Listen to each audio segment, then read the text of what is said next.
gente quer divertido canal do YouTube e hoje nós falaremos de Picasso, de uma obra então da fase azul do Picasso, que veio antes do cubismo, né, pelo qual ele é mais conhecido. Então nós vamos falar de A Vida ou La Vie, porque o Picasso ele é espanhol, mas ele fez essa obra enquanto ele estava em Paris. Então o título pela qual é conhecido é o título em francês, La Vie. Então essa fase azul corresponde a quando o artista tinha aí, estava aí na casa dos 20, né, era jovem, bem antes do cubismo, como eu disse, e tem aí uns fatos traumáticos, né, uns eventos traumáticos aí, trágicos, que influenciaram essa pintura.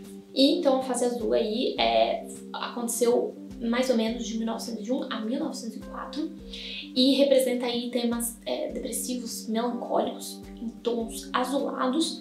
E lembremos que em inglês, se sentir blue, feel blue, é justamente se sentir triste, deprimido e tal. Ou seja, realmente a cor azul em muitos momentos representa aí, né, uma cor fria, ao contrário das cores quentes, então representa aí esse lado aí meio melancólico. Então, essa época, o artista morava entre Paris, Madrid e Barcelona. Ele estava no início da carreira, tinha suas dificuldades financeiras. E tinha um amigo aí dele que era muito próximo, eles dividiam um ateliê em Paris, inclusive, que chamava Casarremas. Eu acho que fala assim em espanhol, não falo espanhol, gente. E essa pintura se seguiu ao suicídio desse amigo dele.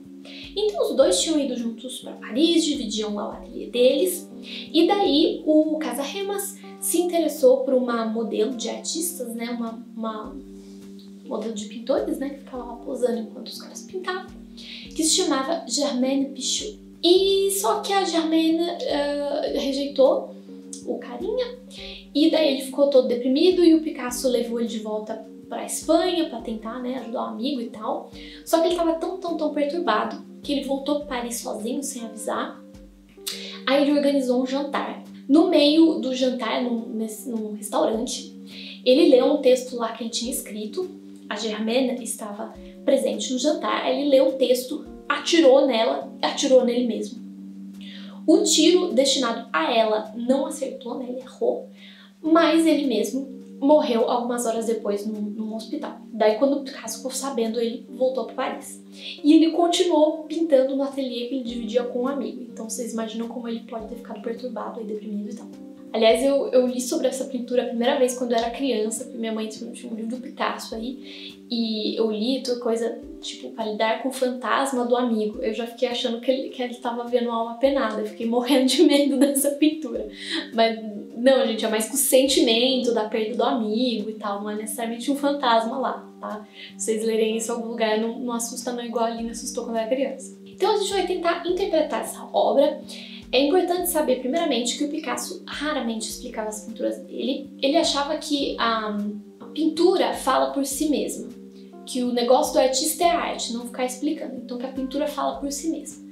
Mas vários críticos, vários historiadores já tentaram entender essa pintura, que é muito interessante, e a gente vai tentar entender aqui também. Então a gente teria à esquerda um casal, então que seria o Casarremas e provavelmente a Germaine, e do outro lado uma senhora com um bebê e no fundo algumas telas. Então a gente pode supor que a cena se passa no ateliê de artista. No desenho preparatório para esse trabalho tá mais evidente ainda que se trata de uma tela, de um ateliê de artista, porque a tela tá num cavalete e tem um cara vestido, né, em oposição ao casal que está nu, assim como a senhora está vestida. Então tem um cara vestido no lugar da senhora com o bebê, que estaria ali como se observando a obra, tipo visitando o ateliê e comentando ali, vendo ali uma obra em andamento. Mas a gente não sabe exatamente por que o Picasso mudou essa composição, né, na obra final.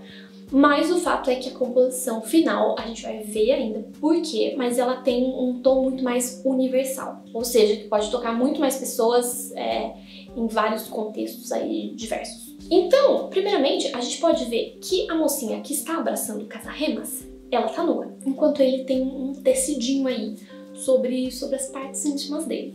Isso lembra bastante representações do Cristo, não é? Na cruz ali não tá mostrando as partes íntimas dele. Mas também a gente pode se perguntar se não tem a ver com toda uma história que rolava na época que o Casarrema seria impotente. Então, essa impotência do Casarremas era muitas vezes representada como piada pelo Picasso, sabe, com a brincadeira de amigos, assim? E a gente pode se perguntar se foi por isso que a Germaine não quis ele, porque ele não funcionava. Então, não sabemos aí. Então, será que é isso? Por isso que ele tem esse paninho aí?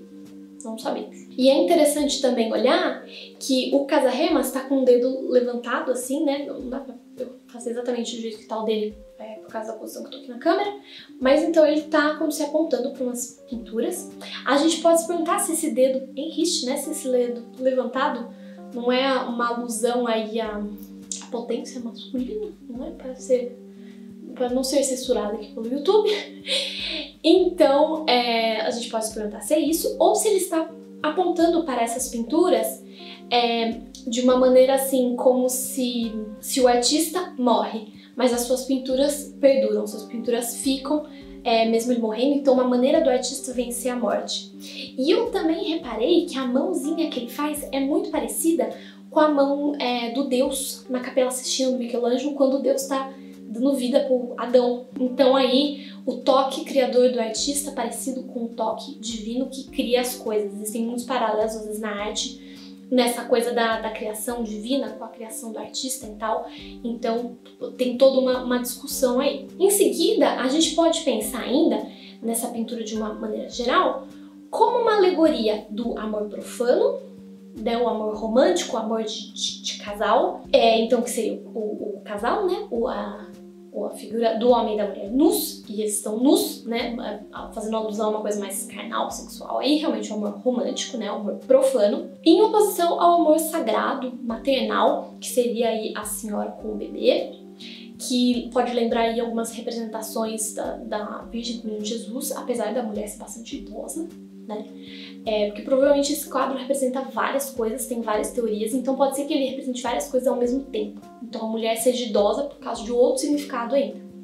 Então talvez aí uma representação do amor profano romântico em oposição ao amor materno e sagrado. Por fim, a gente ainda pode pensar nessa representação como as fases da vida, que é um tipo de representação muito comum em história da arte. Então o bebê representa a infância, o casal nu representa a juventude e a senhora idosa representa a velhice. E a gente pode quase que fazer um círculo, então, bebê, casal, senhora, meio que então falando do ciclo da vida, né? E parte do ciclo da vida é a morte. Então, talvez aí o Picasso esteja tentando lidar com a morte do amigo dele, como a morte é uma parte da vida. Dessa maneira, como né, todo mundo nasceu e vai morrer, o ciclo da vida é parte de todo mundo, por todo mundo, não importa a sua cultura, a sua religião, suas crenças, sei lá. Então essa obra se torna muito universal por causa disso. Talvez por isso que ela seja tão famosa, a mais famosa da fase azul, porque é algo que fala a todas as pessoas, independente do tempo, do espaço, condição social, lugar, sei lá. E também eu acredito que essa obra fale muito às pessoas, né? Porque quem nunca se sentiu melancólico, deprimido, triste, então todo mundo aí pode se identificar de alguma maneira nessa obra. Então eu espero que vocês tenham gostado deste vídeo. Se tiver outras obras do Picasso sobre as quais vocês querem que eu fale, deixe aí nos comentários. Eu já falei de Guernica aqui no canal, vou deixar o link aqui também para quem quiser assistir. Então é isso, beijinhos e até a próxima!